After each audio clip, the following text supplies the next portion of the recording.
to Moscow right now. James Longman is there. And James, what more do we know about this order from Vladimir Putin?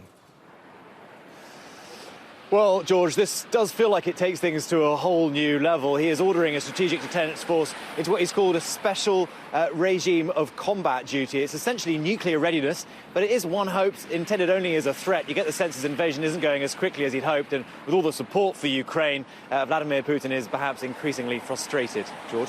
It certainly does sound ominous, though, to be putting your nuclear forces on heightened alert. And James, you've also been noticing some more signs of dissent inside Russia. Yeah, the government is continuing its pretense that they're only taking limited military action, and Putin has been thanking Russian troops for doing their duty, only mentioning the Donbass rather than the full-scale invasion that is actually underway. The Kremlin is really going to find it harder and harder to keep the truth from its own people. Moscow tends to hide the impact on its armed forces, so now the Ukrainians have actually launched a website to help Russian families find their relatives killed in combat. That's just one way the truth of this situation is slowly leaking into Russia despite state media control. The economic impact of sanctions is also alerting people here to the seriousness of this situation. Since the ruble sank, $7 billion has already been withdrawn from the banks. Things like electronics are rocketing in price. Car parts are harder to find. Travel is going to be very difficult. Businesses are also asking more and more for cash because they're concerned about their bank accounts. A former Russian central bank official has actually said that things might be a catastrophe on the Russian currency market on Monday, tomorrow, when trading opens. And this is as the crackdown on dissent here continues. One human rights monitor estimates that 3,000 people have now been arrested in protests here. Today is, by the way, the 7-year anniversary of the assassination of opposition leader Boris Nemtsov. He was gunned down right in front of the Kremlin here behind me. The big question: will more people, as so many have already done, risk their lives coming out in the streets in big numbers? We've seen more barricades going up around the Kremlin. The authorities here certainly feel they might. George? James Longman, thanks very much. Let's go to Washington right now. Chief White House correspondent Cecilia Vega.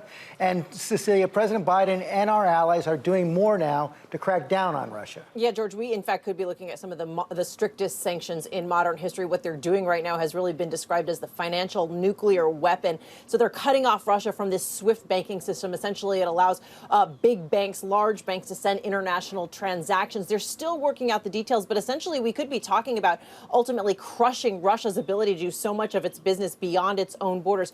Perhaps even bigger than that, though, George, is this targeting of Russia's central bank. This is a really big deal because it's targeting this some $600 billion that Russia has set aside to sort of sanction-proof its economy. And on top of that, now, listen to this, officials are talking about targeting some of the richest Russians, freezing their assets in the West. And they are being really explicit about this. They're saying they're going after their yachts, their mansions, their mega luxury apartments, even their ability to send their children to fancy colleges in the West. So really, we're seeing the West, this administration and its allies cast this really wide net, going after Putin himself, going after those close to him, but also, as James was just saying, really hitting the Russian economy so much that Putin could be facing some pretty serious political backlash there at home in Moscow. And the point right now, George, they're really trying to push Moscow to this point, almost looking at the Iran model, turning it into a huge pariah on the international stage. More military aid for the Ukrainians as well. Yeah, this is a really big deal. That new package, Ian mentioned, $350 million in this latest package, $1 billion total overall in this crisis. Ukrainian leaders had been pleading for more weapons, particularly those that would allow them to target planes and helicopters, Russians in the sky. The U.S. had been hesitating to send these surface-to-air missiles, partly out of fear of provoking Russia. Certainly that changed. The big question this morning, though, is how they're going to get those weapons to Ukraine, given the situation there right now on the ground. And one other huge move to tell you about, George: Germany with a big reversing this policy to not send lethal aid to conflict zones. Right now, they are agreeing to help Ukraine with some big weapons. So that front line there, they're about to get a lot of firepower, George. Cecilia Vega, thanks very much.